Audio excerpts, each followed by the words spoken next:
अस्सलाम वालेकुम, welcome to my channel chemistry ETA online. आज की इस वीडियो में हम लोग ईटा पार्ट 2020 इंजीनियरिंग के पार्ट 6 को हम सॉल्व करने जा रहे हैं। इस पार्ट 6 में हमारे पास जो क्वेश्चन आए उनको सॉल्व करा दें। तो चलिए शुरू कराते हैं बेटा। सबसे पहला क्वेश्चन हम लोग को दे रखा है कि increase in temperature of aqueous solution result in dash. अब बेटा यहाँ पर बोला है कि increase in molarity, decrease in molarity, increase in molality या डिक्रीज इन मोलैलिटी। चलो देखते हो बेटा, हम ये बात जानते हैं कि जब मोलैरिटी और मोलैलिटी का रिलेशनशिप हो तो कुछ ऐसे होगा। हम जानते हैं कि मोलैरिटी बराबर होती है number of mole of solute volume of solution in litre, and molality will become equal to number of mole of solute and weight of solvent in kilogram. अब देखना ही है बेटा कि टेम्परेचर का वॉल्यूम के साथ रिलेशन होता है, ये बात हम जानते हैं, ठीक है। पर यहाँ पर मास के साथ उसका कोई रिलेशन नहीं होता। तो अब क्या कर देंगे, हम यहाँ पर मोलैलिटी की टर्म को इग्नोर कर देंगे। मतलब हमारे पास जो ऑप्शन सी और डी है इसको इग्नोर कर दीजिए। अब यहाँ आ जाओ, हम जानते हैं कि टेम्परेचर को अगर हम बढ़ा देंगे, टेम्परेचर बढ़ाने से क्या होता है बेटा, वॉल्यूम बढ़ जाता है, क्योंकि दोनों के दरमियान रिलेशन डायरेक्ट है। और हमें ये बात पता चल गया कि टेम्परेचर बढ़ाने से वॉल्यूम बढ़ गया, तो वॉल्यूम और मोलैलिटी के दरमियान रिलेशन इनवर्स है। तो वॉल्यूम बढ़ाने से क्या हो जाएगा बेटा, molality will tend to decreases. तो the correct answer is what, option B. आगे बेटा नेक्स्ट क्वेश्चन की तरफ। नेक्स्ट क्वेश्चन हमारे पास क्या है उनको देख लीजिए। क्वेश्चन ये दे रखा है कि हमारे पास ये कौन सा ऐसा रिएक्शन है जो हमें मैकेनिज्म ऑफ रिएक्शंस के बारे में आइडिया देता है। तो बेटा सीधी सी बात है, आपको मैं कुछ ऑर्गेनिक कुछ रिएक्शंस को याद दिला दूं। आप लोगों ने ये पढ़ रखे कि E1 reaction, E2 reaction, SN1 reaction and SN2 reaction. अब बताओ बेटा इसका मतलब क्या हुआ। This is unimolecular elimination reaction, bimolecular elimination reaction, unimolecular nucleophilic substitution reaction and bimolecular nucleophilic substitution reaction. ये जो 1, 2 ये हमारे पास क्या है बेटा, हम इसको ये बात कर सकते हैं कि ये हमें ऑर्डर ऑफ रिएक्शन बताएगा। दिस रिएक्शन इज व्हाट, ये फर्स्ट ऑर्डर काइनेटिक्स होगा, ये सेकंड ऑर्डर होगा, ये फर्स्ट होगा, ये सेकंड ऑर्डर होगा। तो सीधी सी बात हो गई, मैकेनिज्म के बारे में हमें अच्छा खासा आइडिया कौन लेगा, बोलो क्या होगा बेटा, ऑर्डर ऑफ रिएक्शन। तो the correct answer is what, option B. आगे बेटा नेक्स्ट क्वेश्चन की तरफ। कहते हैं कि the colloid form by hydrophobic molecule are termed as dash colloid. तो देखो बेटा, हाइड्रोफोबिक कोलाइड हमारे पास वो कोलाइड होता है जिसमें डिस्पर्स पेज और डिस्पर्शन मीडियम के दरमियान अट्रैक्शंस नहीं होती। अगर अट्रैक्शन नहीं होती और आप लोगों ने इससे कोलाइड बना देना है, इसका मतलब ये होगा ये डिफिकल्ट टू फॉर्म होगा।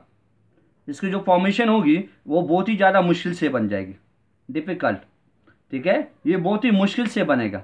अगर इसकी फॉर्मेशन से मुश्किल से हो रही है तो इसका सेपरेशन भी बहुत ही ज़्यादा मुश्किल से होगा।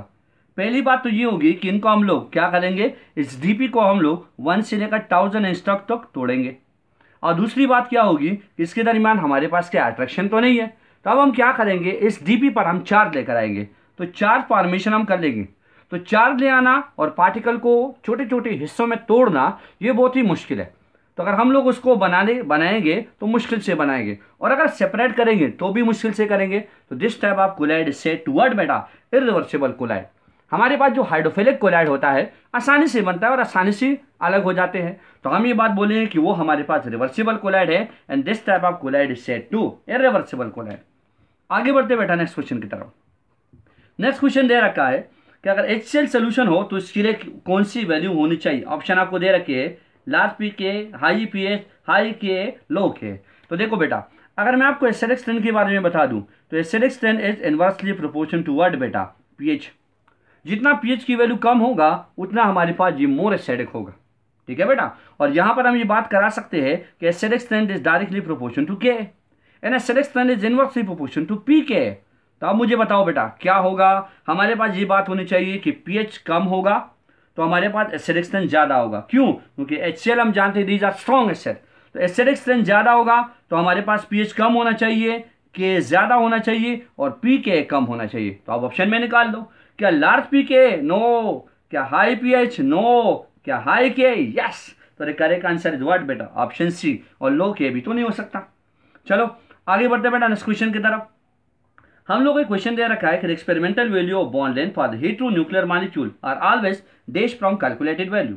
बेटा देख तो हेटेरोन्यूक्लियर मॉलिक्यूल, मान लें कि यहाँ पर मैं एक हेटेरोन्यूक्लियर ले लूँ, जैसे कि मैं सेल ले लेता हूँ।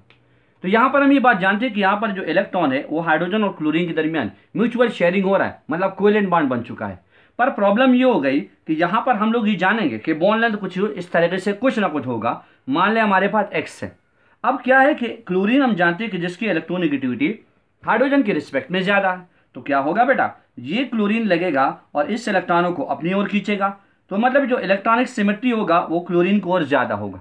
जब क्लोरीन इस इलेक्ट्रॉनों को खींचेगा तो ऑटोमेटिकल बात है हाइड्रोजन को भी अपनी ओर खींच लेगा, क्योंकि वो पूरा इलेक्ट्रॉन तो दे नहीं सकता। तो होना क्या होगा, इनके दरमियान जैसे अट्रैक्शन बढ़ गई तो सीधा पार्ट होगा कि इनके दरमियान जो बॉन्ड लेंथ है वो कम हो गई। तो यहाँ पर हमारे पास इसके लिए बॉन्ड लेंथ क्या आ गया, y। तो जो कैलकुलेटेड वैल्यू थी वो x थे, और जो हमारे पास एक्सपेरिमेंटल वैल्यू आ गई तो वो क्या है, y।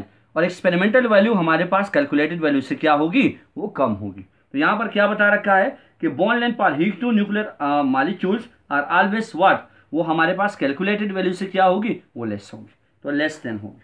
तो correct answer is option B. तो उम्मीद है आप लोगों को वीडियो अच्छी लगी होगी। Thank you for watching my video. अल्लाह हाफिज़।